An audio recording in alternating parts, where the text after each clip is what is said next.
Hello everyone, good morning.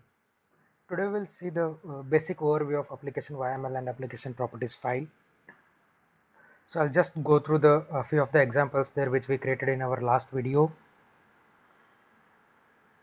So let me go through on the few of the files which we created in our last Spring Boot admin video. So if you see here the pattern how it is created in the application properties and the application YML file.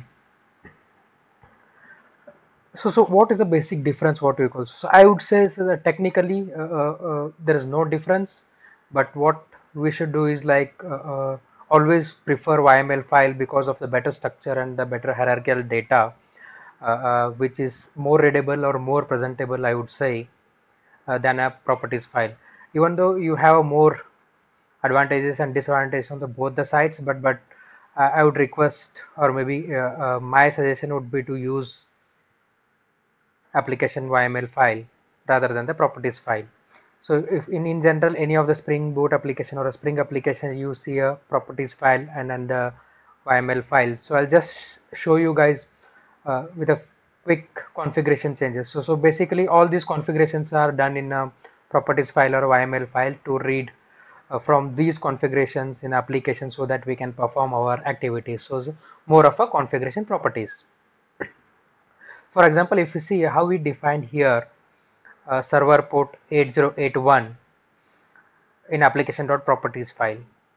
If you look at the same in the application.yml file, so server.port is just little bit hierarchical manner so that server is on the upper side, I would say on the master, and the port is a child kind of a link I can give so that port is inside a server so that we call it a server.port. So server.port is 800. These are the syntax which is defined by the Spring itself. So it will take automatically when you have. So currently I'm using the IntelliJ, which is slightly a older version, but you have a few of the plugins and everything.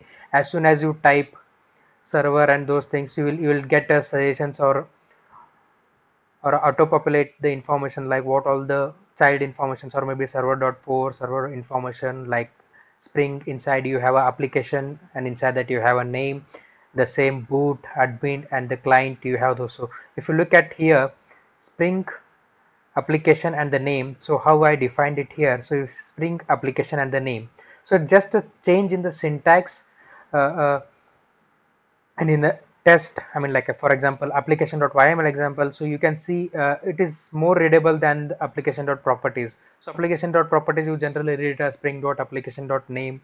uh, it's a tech client which I have given it here. So if you see it here, so it is, I would say, more easy to maintain, easy to read, and that also it Spring itself gives us these syntaxes so that if anything is missing you'll come to know easily once you add those plugins, or maybe you have a better version of IntelliJ or any latest version of the IDEs which you are using, maybe Eclipse or Spring Tool Suite or anything. So I'm just using a basic version of the IDE here, so that, so if you can see the management endpoints web-based path. So how I define the management endpoints web-based. So management the endpoints, inside that you have a web and exposure and the include. So the same the endpoints again we have health and show details. So if you see it here, so it's a more hierarchical way, I would say, so that you'll have all the informations here with clearly defined. And here it is more kind of a boilerplate code we'll see, because if you see here Spring Boot admin.client URL, for again I'm repeating Spring Boot admin client here, everything for all the properties I need to repeat here.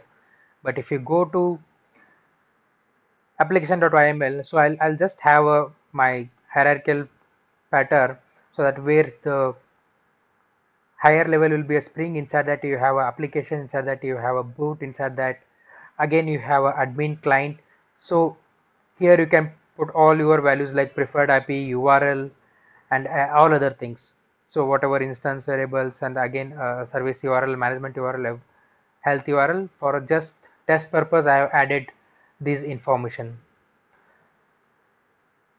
So you can see all these will give you the more readability and more maintainability, I would say. So try to use YML file rather than a properties file, so it will avoid all the boilerplate code and it will be more readable for the users or anybody who's using your code to read. So also you can maintain the different profiles and everything. Those are the I'll cover in next videos, few of the videos in depth of what is the parser is used, how it is converted and how it is picked, and what all the annotation will be used to pick up these from the values. So this is just an overview video to give an understanding, like or maybe rather to avoid a confusion between application properties and the YML file.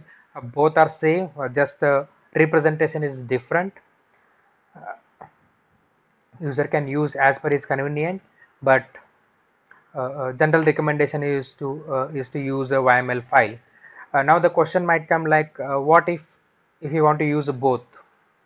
Yes, agree, you can use both in one application at the same time, but what general Spring Container does, it will load, for example, I'll just show you here, it will load your YML file first, then the properties file next. So if you have a similar properties or maybe a same name defined in the both of our properties, then it will take up from the properties file because it will be lastly loaded.